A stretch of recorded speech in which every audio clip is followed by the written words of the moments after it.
Hello, everyone. Welcome to the Newsbrowse News Broadcast.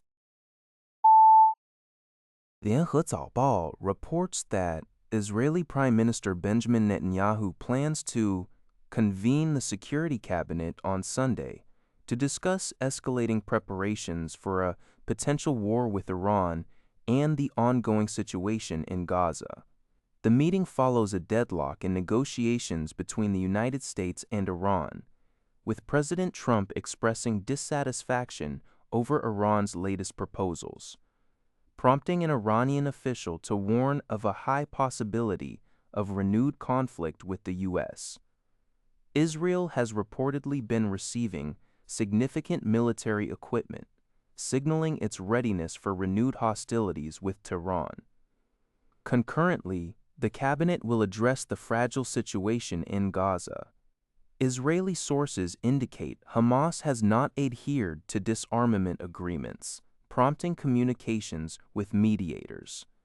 Hamas has reportedly rejected a U.S.-led 20-point peace plan that included surrendering weapons, instead demanding clearer guarantees for an independent Palestinian state and integrating disarmament within that broader framework, while also calling for Israel to cease violating the Gaza ceasefire.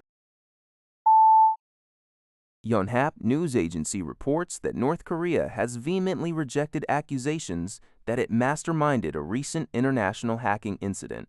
On Sunday, a spokesperson for the North's foreign ministry, responding via the state-run Korean Central News Agency, KCNA, accused the United States of engaging in absurd slander to damage North Korea's reputation by disseminating false information. Pyongyang characterized Washington's actions as an attempt to construct an unfounded narrative about a cyber threat emanating from the Democratic People's Republic of Korea. The spokesperson further criticized the U.S., highlighting its control over global IT infrastructure and its alleged indiscriminate cyber attacks on other nations, stating it was quite unreasonable for the U.S. to portray itself as a victim. North Korea views these claims as an extension of the U.S. hostile policy and politically motivated, vowing to take all necessary measures to defend its state interests and citizens' rights in cyberspace and beyond. The article noted that the North Korean hacking group Lazarus was recently implicated in an attack on the decentralized finance platform Kelp DAAOA. Yonhap reports that North Korea's Radong Sinmun, the official newspaper of the Workers' Party, launched a scathing critique against Japan on May 3rd. Pyongyang condemned the Japanese government's decision to allow, in principle, the export of lethal weapons. The Radong Sinmun asserted that Japan, which had outwardly professed to be a peaceful nation, has now shed its mask and blatantly revealed its true nature as a war state. The North Korean daily further argued that the primary objective behind revising Japan's 3 principles on transfer of defense equipment is to establish a foothold for intervening in international armed conflicts, using arms exports as a pretext. Additionally, it claimed that the revision aims to revitalize the military industry, more earnestly promote the militarization of the economy, and solidify Japan's status as a war state. The newspaper also cited a statement from a Japanese official, identified as Sanae Takaichi, in the Radong Sinmun, who posted on social media that Japan alone can no longer protect its existence, criticizing this as a cunning scheme by Japanese authorities to actively accelerate their maneuvers to become a war state. The Global Digital Human Rights Summit, originally scheduled to take place next week in Zambia, has been abruptly canceled just days before its opening, according to its organizer, Access Now, as reported by Thai Sounds. The New York-based advocacy group revealed that the cancellation stemmed from pressure exerted by China on the host country, Zambia. To exclude Taiwanese human rights advocates, Access Now emphasized that it would not accept any measures to exclude Taiwanese representatives.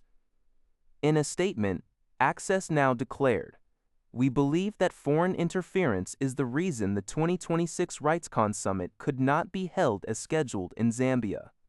The organization further disclosed that Zambian officials had privately conveyed through various channels that lifting the postponement was conditional on us having to review specific topics and exclude at-risk communities, including Taiwanese participants, from attending either physically or virtually.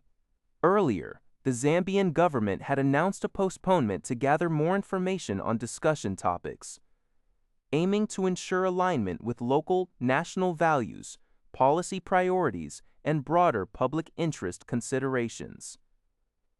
Zambia and China maintain close political and economic ties, largely due to China's significant investments in Zambia's rich mineral resources. The annual RightsCon Summit is an international conference focusing on human rights and technology, covering topics such as internet censorship, electronic surveillance, and cyber warfare. This year, over 2,600 in-person participants and 1,100 online participants from more than 150 countries were expected to attend. Last year's summit was hosted in Taiwan. Taiwan's Minister of Digital Development, Lin I-chun, posted on Facebook that what truly concerns the Chinese government is the freedom, democracy, and rule of law that Taiwan and RightsCon represent. Human Rights Watch has urged the Zambian government to provide an explanation for the cancellation. That's all for this video. Thank you for watching. See you in the next video.